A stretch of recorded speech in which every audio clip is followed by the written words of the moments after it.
Dans le cadre de la capsule financière d'aujourd'hui, on retrouve M. Sylvain Marleau, conseiller en placement pour la financière Banque nationale. Et aujourd'hui, on discute d'immobilier du côté des États-Unis. Bonjour, M. Marleau. Bonjour, Karine. Effectivement, il y a beaucoup de gens qui me disent les prix ont baissé aux États-Unis. Est-ce que c'est le temps de s'acheter une maison? Est-ce que c'est le temps de s'acheter un condo? Alors, je vais vous donner quelques pistes de réponse. J'ai consulté, j'ai appelé mes gens des succursales de Banque nationale en Floride, de NatBank. Nous avons 2 succursales, une à Pompano, une autre à Hollywood. Et puis, je leur ai posé la question, puis ils m'ont envoyé quelques informations. Regardez ici, on voit le nombre, au niveau des maisons, le nombre de transactions qui a eu l'évolution depuis quelques années. De 2005 à 2008, là, il y a un effondrement total là, au niveau des transactions.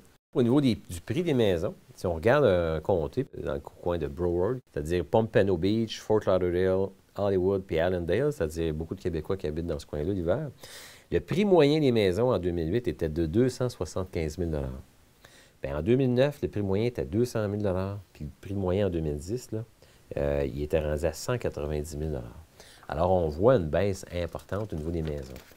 Au niveau des condos, c'est un peu la même chose. On peut voir l'évolution de 2005 à 2008. Il y a un effondrement aussi. Miami-Dade, bien là, c'est encore plus important.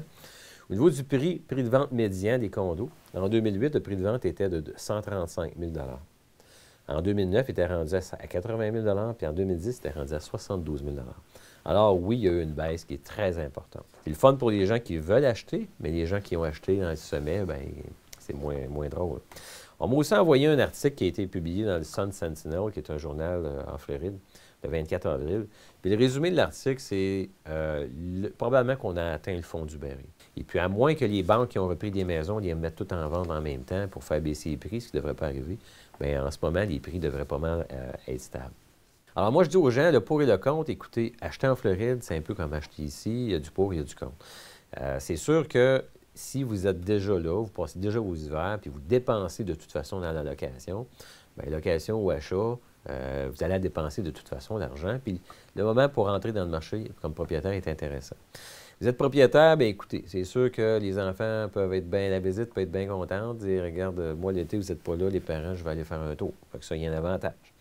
Certains chanceux bon, si les gens ils disent, ah, moi, je vais essayer de faire de l'argent, avec ça, je vais acheter un immeuble, je vais en vendre quelques mois plus tard à profit. Écoutez, ça va reprendre les prix, mais ça va prendre bien des années avant que ça reprenne de façon significative, parce qu'il y a encore pas mal d'unités qui sont invendues.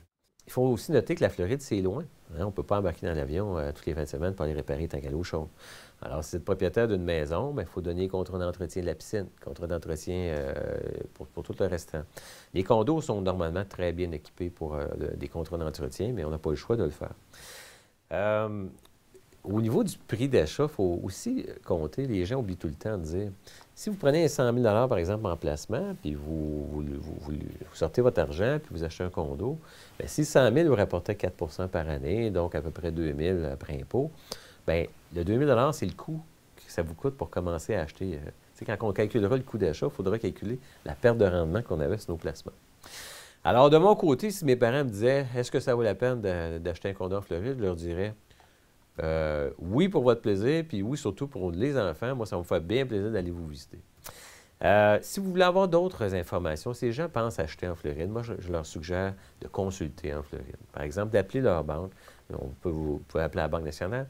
Et puis, eux autres, ils habitent là, ils vivent là, ils connaissent les projets, ils connaissent les agents d'immeubles. S'il y a eu des projets qui ont eu des vis cachées, qui ont eu des problèmes de construction, ils peuvent vous aider. OK?